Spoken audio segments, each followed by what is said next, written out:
Balok.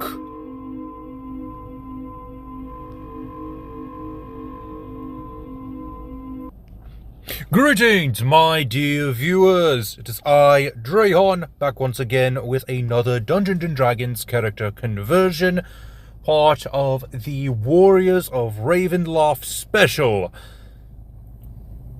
Just a quick reminder, this was a viewer request. If you would like to see a character in this series, let me know in the comment section down below. Thank you once again for joining us, and today we are taking a look at the Black Knight, Balok. Now, according to the lore, at least one of the pieces that I could find, Balok is referred to as a Death Knight. So we will be using some of the Death Knight statistics as a sort of build guide.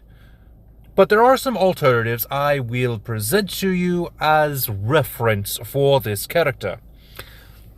Now, what's the deal with Balok anyway, and why is he considered a Death Knight? Well, Balok was originally just a standard knight of good, a champion of good and decentness. That was until he encountered a cursed sword, a vampiric blade that whispered in his mind sweet nothings. He took it, brought it home with him, and then used it to kill his sparring partner. The sword then drained the opponents of its blood and completely took over Balok's mind, turning him into what he is today. He himself is not a vampire. In fact, he is actually just a normal human. For our starting stats, we are going for a 15 in strength, dexterity of 9, constitution is also 15, intelligence is also a 9, wisdom is going to be an 11, and charisma is going to be a 12. Each one of these stats is going to be increased by 1 thanks to our racial bonus. We're going for the size of medium, speed of 30 feet, with languages in common and goblin to reflect one of our quote-unquote allies. Now, while it says he's a Death Knight, he is not technically an undead, and furthermore, some of the lore actually indicates he is more closely tied to the Blackguard, a anti-paladin subcategory. So that is something to keep in mind when building this character. Yes, he's called a Death Knight, but he closely resembles a Blackguard. For subclasses, this is technically the Oath of Treachery Paladin, just to note. But we are going to get into other options for Balok's character here shortly. Moving on to our background, we are going with the Knight of Solamnia, since he is a knight. This will give us proficiencies in athletics and survival, as well as languages in Abyssal and Dwarvish. We're going to get the feat Squire of Solamnia, giving us abilities of Mount Up and Precise Strike. Now for our class, I decided to go with the Paladin. It is just to note that I sort of considered the Ill Rigger class. We are not using the 2024 rules of the Player's Handbook or Dungeon Master's Guide, so this was not originally on my list of considerations. There is a variant of the Ill Rigger that was released in 2023, so that could be an idea. However, according to the Ill Rigger's own words, they are in service to devils.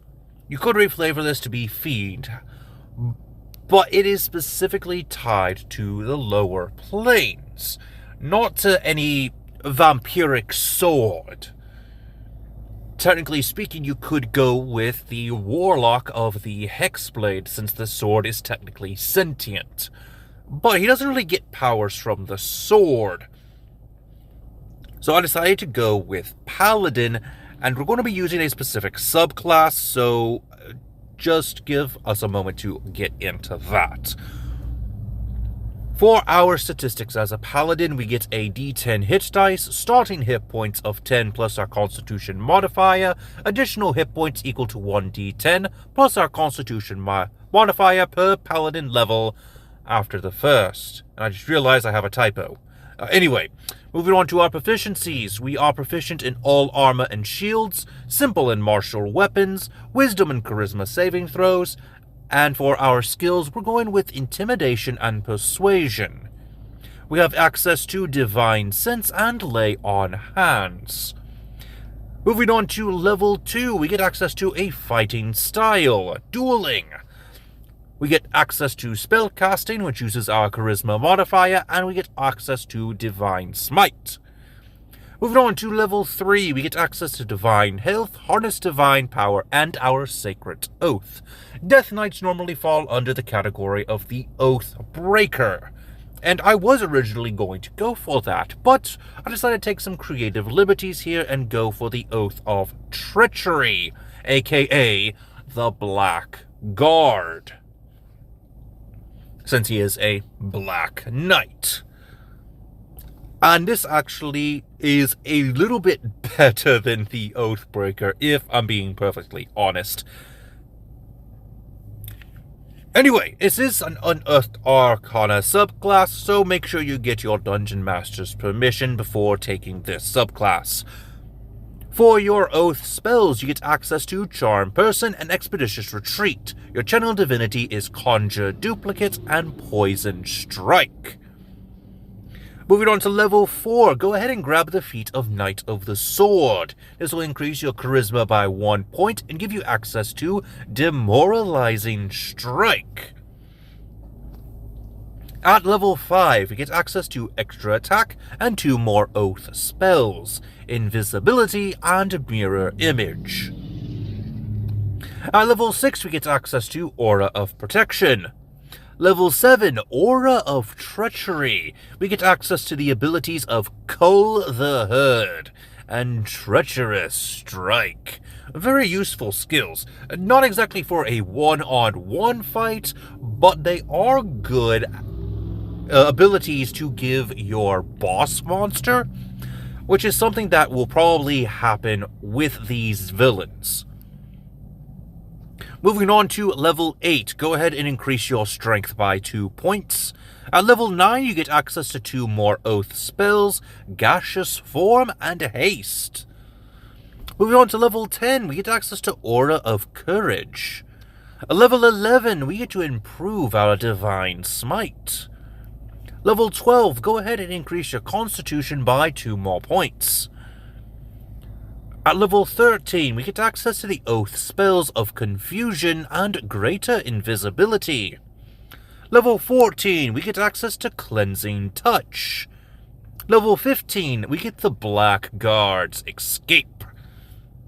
At level 16, we're going to grab the feat of Charger. It does mention in his fighting techniques inside the game that Balok is going to charge his opponents and overwhelm them, so it makes sense to go with this feat, as well as another feat we're going to be picking up here shortly.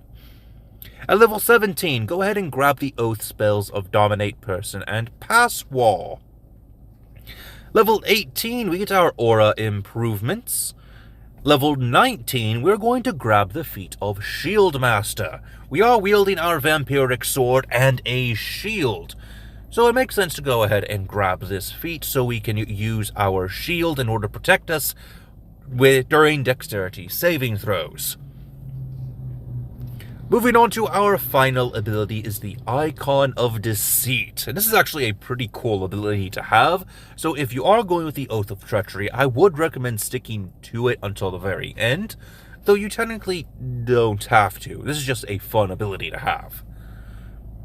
And finally, for our spells. Paladins get spells after all, even if you are not going to be using them when you are playing as this character. In either case, I do recommend the following spells.